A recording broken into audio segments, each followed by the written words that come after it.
Hey everybody, welcome to day 105 of our Bible in a Year Plus podcast. Again, I'm so glad to be with you today. We have such an interesting text of scripture, so important on interpersonal relationships. Here's an excerpt from the book by Gene Edwards about the time when Absalom was rebelling against David. And so here's what he imagines conversations would be like. From behind, a man approached David. "Yes, Joab, what is it?" "Do you know?" "I know," he replied quietly. "If you have known so long, why did you not stop him?" "I was just asking myself that same question," David said. "Shall I stop him for you?" "Certainly you shall not stop him." "But will he not then take the kingdom?" And David paused between something like tears and a smile and said, "Yes, perhaps he will take the kingdom." "What will you do? Do you have plans?" "No, none. I have only the experience of my youth to draw on. The course I followed at that time seems to be the best that I can follow now." "And what course was that?" "To do absolutely nothing. It seems I have two choices, to lose everything or to be a Saul. I can stop Absalom. I need only be a Saul. In my old age, shall I now become a Saul?" "Good king, he has been no David to you." And David said, "I seem to have a gift for making people hate me. In my youth, the old attack me. When I am old, the young attack me. What a marvelous achievement." "My point is that Absalom is no David. I counsel you to stop him." And David said, "If I stop him, will I still be a David? If I stop him, will I not be Saul? In my youth, I was no Absalom. In my old age, I shall not be a Saul, even if it costs me a throne, a kingdom, and perhaps my head." "But why, David? Why not fight?" "It is better I be defeated, even killed, than to learn the ways of a Saul, or the ways of an Absalom. Shall I throw spears and plot and divide and kill men's spirits, if not their bodies, to protect my empire? I did not lift a finger to be made king in the first place. God put me here. I do not seek his power, but his will. The Sauls of this world always imagine their rivals to be Absaloms, never Davids. And the Absaloms of this world always imagine their rivals to be Sauls, never Davids. If I am not to be king, our God will find no difficulties in making Absalom to be Israel's new king. Now it is easy. God shall be God." And the true king turned and walked quietly out of the throne room, out of the palace, out of the city. He walked and he walked right into the bosoms of all men whose hearts are pure. And I just love that. That's so good. David deciding that he won't act like Saul against his own son Absalom. And so today we're going to be reading about David's response to Absalom's revolution. And this is just what you need. This is a case study, better than almost any other case study I can imagine in Scripture on how to deal with toxic relationships. So I hope you'll enjoy this. This is 2 Samuel chapter 15, verse 1 in the King James Version of the Bible with updated vocabulary. "And it came to pass after this that Absalom prepared chariots and horses and 50 men to run before him. And Absalom rose up early and stood beside the path of the gate. And it was so that when any man that had a controversy came to the king for judgment, then Absalom called to him and said, What city do you come from? And he say, Thy servant is from one of the tribes of Israel. And Absalom would say to him, See, your matters are good and right, but there is no man deputized of the king to hear you. Absalom said, moreover, Oh, that I were made judge in the land, that every man which had any suit or cause might come to me, and I would do him justice. And it was so that when any man came near to him to bow down to him, he put forth his hand and took him and kissed him. And after this manner Absalom did to all Israel that came to the king for judgment. So Absalom stole the hearts of the men of Israel. And it came to pass after 40 years that Absalom said to the king, I ask you, let me go and pay my vow which I have vowed unto the Lord in Hebron. For your servant vowed a vow while I abode in Geshur in Syria, saying, If the Lord shall bring me again indeed to Jerusalem, then I will serve the Lord. And the king said to him, Go in peace. So he rose up and went to Hebron. But Absalom sent spies throughout all the tribes of Israel, saying, "As soon as you hear the sound of the trumpet, then you shall say, 'Absalom reigns in Hebron.'" And 200 men out of Jerusalem went with Absalom that were called, and they went in their innocence, and they did not know anything. And Absalom sent for Ahithophel, the Gilonite, David's counselor, from his city, even from Gilo, while he offered sacrifices. And the conspiracy was strong, for the people increased continually with Absalom. And there came a messenger to David, saying, "The hearts of the men of Israel are after Absalom." And David said to all his servants who were with him at Jerusalem, "Rise up and let us flee, for we shall not otherwise escape from Absalom. Make speed to depart, lest he overtake us suddenly and bring evil upon us, and strike the city with the edge of the sword." And the king's servants said to the king, "See, your servants are ready to go, whatever my lord the king shall appoint." And the king went out, and all his household after him. And the king left 10 women who were concubines to keep the house. And the king went out, and all the people after him, and remained in a place that was far off. And all his servants passed on beside him, all the Kerethites and the Pelethites and all the Gittites, 600 men which came after him from Gath, passed on before the king. Then the king said to Ittai the Gittite, "Why do you go also with us? Return to your place and remain with the king, for you are a stranger, also an exile. Whereas you came but yesterday. Should I today make you go up and down with us, seeing I go wherever I may? You return and take back your brethren. Mercy and truth be with you." And Ittai answered the king and said, "As the Lord lives, and as my lord the king lives, surely in what place my lord the king shall be, whether in death or life, even there also your servant will be." And David said to Ittai, "Go and pass over." And Ittai the Gittite passed over, and all his men, and all the little ones who were with him. And all the country wept with a loud voice, and all the people passed over. The king also himself passed over the brook Kidron, and all the people passed over toward the way of the wilderness. And see, Zadok also, and all the Levites who were with him, bearing the ark of the covenant of God, they set down the ark of God, and Abiathar went up until all the people had finished passing out of the city. And the king said to Zadok, "Carry back the ark of God into the city. If I shall find favor in the eyes of the Lord, he will bring me again and show me both it and his habitation. But if he says this, 'I have no delight in you,' see, here I am. Let him do to me as it seems good to him."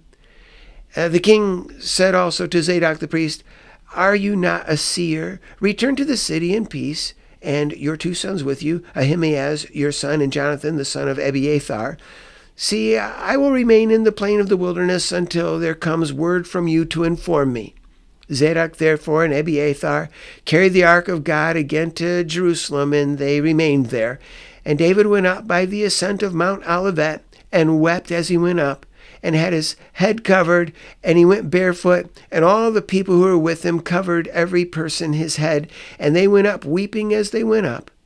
And one told David, saying, "Ahithophel is among the conspirators with Absalom." And David said, "O Lord, I ask you, turn the counsel of Ahithophel into foolishness." And it came to pass that when David had come to the top of the mountain where he worshipped God, see, Hushai the Archite came to meet him with his coat torn and earth upon his head. Unto whom David said, "If you pass on with me, then you shall be a burden unto me. But if you return to the city and say to Absalom, 'I will be your servant, O king, as I have been your father's servant up till now, so I will now also be your servant,' then you may for me defeat the counsel of Ahithophel. And have you not there with you Zadok and Abiathar the priests? Therefore it shall be that whatever thing you shall hear out of the king's house, you shall tell it to Zadok and Abiathar the priests. And see, they have there with them 2 sons, Ahimaaz, Zadok's son, and Jonathan, Abiathar's son. And by them you shall send to me everything that you can hear." So Hushai, David's friend, came into the city, and Absalom came to Jerusalem. Chapter 16. And when David was a little past the top of the hill, see, Ziba, the servant of Mephibosheth, met him with a couple of burros saddled, and upon them 200 loaves of bread, and 100 bunches of raisins, and 100 of summer fruits, and a bottle of wine. And the king said to Ziba, what do you mean by these? And Ziba said, the burrows are for the king's household to ride on, and the bread and summer fruit for the young men to eat, and the wine that such as are faint in the wilderness may drink. And the king said, and where is your master's son? And Ziba said to the king, see, he abides at Jerusalem, for he said, today the house of Israel shall restore me the kingdom of my father. And then the king said to Ziba, see, all that pertains to Mephibosheth are yours. And Ziba said, I humbly request you that I may find grace in your sight, my lord, O king.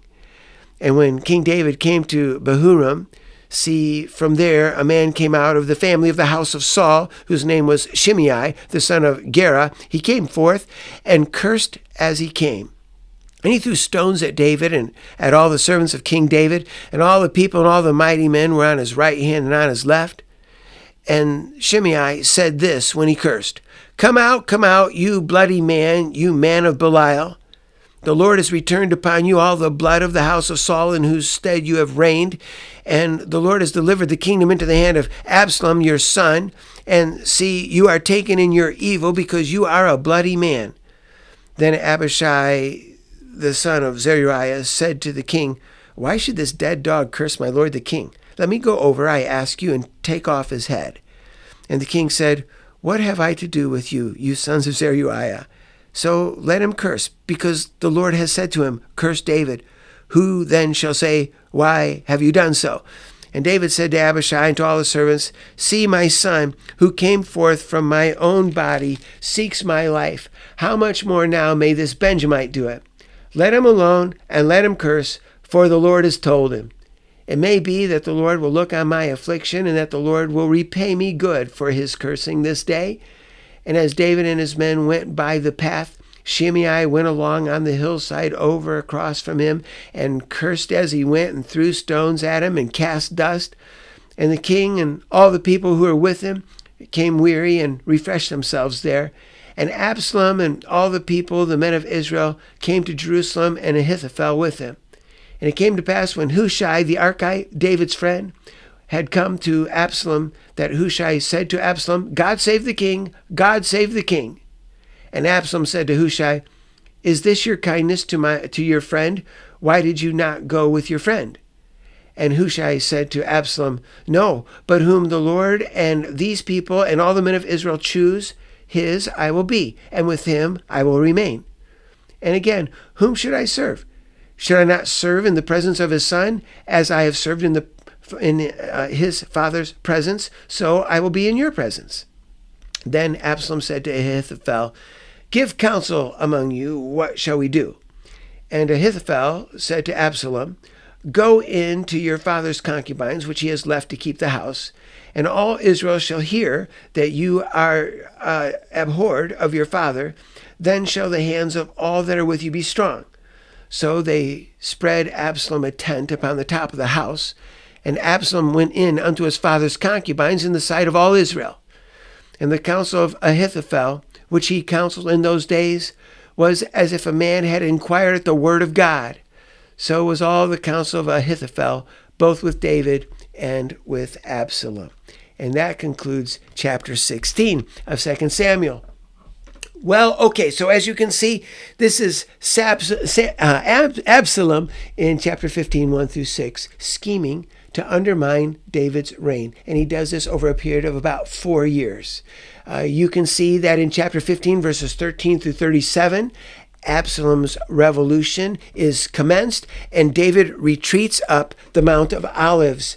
You see in verse 18 that David's royal guard goes with him, and there are these Kerethites and Pelethites, his special soldiers, his royal guard, plus 600 Gittites. Gittites are from Gath, former Philistine country. They may in fact be Philistines converted to Judaism.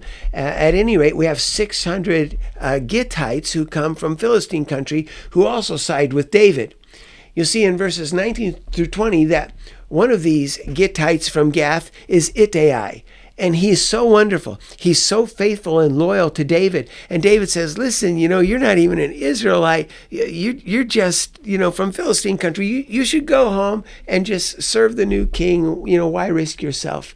And Ittai is so loyal. He says, wherever the king shall be, in life or in death, that's where I'll be. And I love that. And so he is one of the leaders of the 600 Gittites who now help David and become his army. In chapter 16, verses 1 through 4, you have this very interesting encounter with Ziba. So Ziba is the servant of Jonathan who has helped Mephibosheth all this time. And now Ziba comes, but Mephibosheth does not come. And David says, what are you doing here, Ziba? And he says, I brought you groceries. I brought you supplies. And so he did, very generous supplies. And David said, well, what's happening with Mephibosheth? And here, Ziba, having been good to David, evidently slanders Mephibosheth. He says, oh, well, Mephibosheth is hoping that somehow now he can become king instead of you and instead of Absalom. So he's hoping that now he'll be made king after all. That is not true. We know that that's not true because when the two meet up, when David and Mephibosheth meet up again, Mephibosheth has clearly been in mourning. He hasn't been cutting his hair or his fingernails, his beard. He has clearly been mourning for a long time. He is not happy that David is now dethroned by his son Absalom. And when David says, okay, well, we'll just split then, since Ziba slandered you, but he did help me. He brought me groceries, and you have been loyal. We are going to split your property between Ziba and you, whereas in the time past I gave it all to Ziba. Now we'll split it between you and Ziba. And Mephibosheth says, that's fine. You can let Ziba have all the property for all I care, as long as I am with you. And that's how we know that Mephibosheth is sincere. By the way, that sounds just like when Solomon once said that he would divide a baby, and the true mother said, no. Well, we can't let that happen. Mephibosheth is acting just like that here. So Ziba is being good to David, but he's slandering Mephibosheth in the doing. In chapter 16, verses 5 through 14, you see the account of Shimei. Shimei is a man from Saul's family, and he is running alongside on Mount of Olives, throwing rocks at David and cursing and throwing dust in the air. And this is such an interesting story because David's mighty men say, you want me just to go, cut his head off? Why should we have to listen to this? And David says, no, maybe God has told him to curse. That's so interesting. Sometimes your enemies, your critics, your opponents in life are the only ones who will tell you the truth about yourself. And this man is saying, David, you are bloody. That's true. David has been bloody. David, you've had lapses of integrity. That's true. David has had lapses of integrity. And in verse 10, David said, maybe the Lord wants Shimei to curse me. Maybe I deserve that. Maybe the Lord wants me to be penalized, punished by this cursing, so everybody will learn from my example. Maybe the Lord wants to make an impression on my heart and on the hearts of others so that I don't become a big shot. Maybe the Lord has told him to curse me because this is what I need to hear, and maybe this is what others need to hear. So leave him alone. And interestingly, not so long ago, when Nabal insulted David, David wanted to go after Nabal and kill him out of revenge. His own Israelite brothers, right? Well, now here's another man insulting David worse, and David says, no, you just see, there's been some humbling, there's been some contrition, and he doesn't want to hurt Shimei. In chapter 16, verses 15 through 23, we see that Ahithophel, the great counselor of David, has now sided with Absalom against David. And Ahithophel is the one who tells Absalom to go and defile the concubines openly, just to embarrass David. Just do that. And you have to remember, Ahithophel is Bathsheba's grandfather. So Ahithophel has been chafing at David since the day David became a homewrecker to his granddaughter.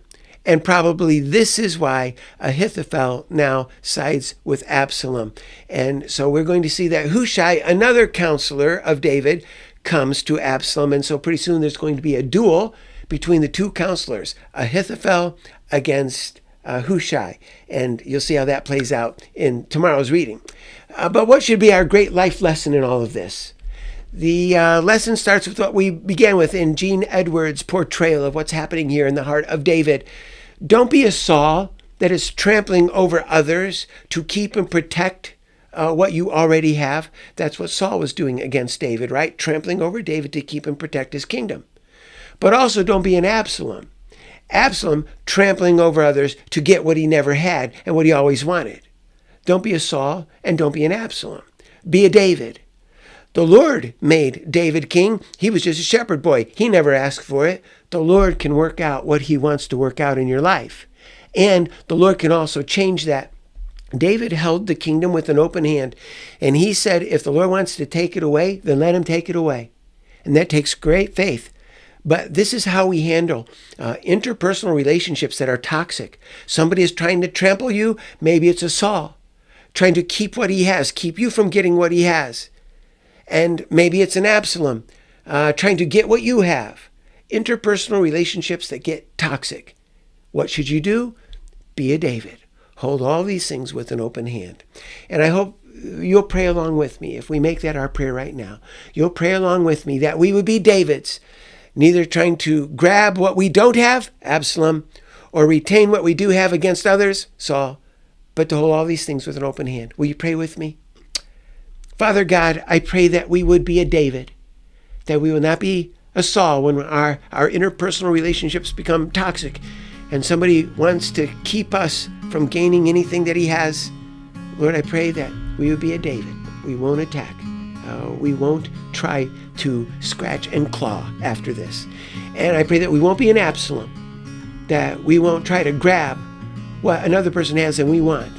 I pray that whatever you give us in life, we'll just hold with an open hand, and we won't grasp after it. We'll just trust you to give us what you think is right. And this is our prayer today, in Jesus' name. Amen. Well, God bless you. Thank you so much for joining us for day 105 in our Bible in a Year Plus podcast, and I sure hope I get to see you again tomorrow. Bye-bye for now.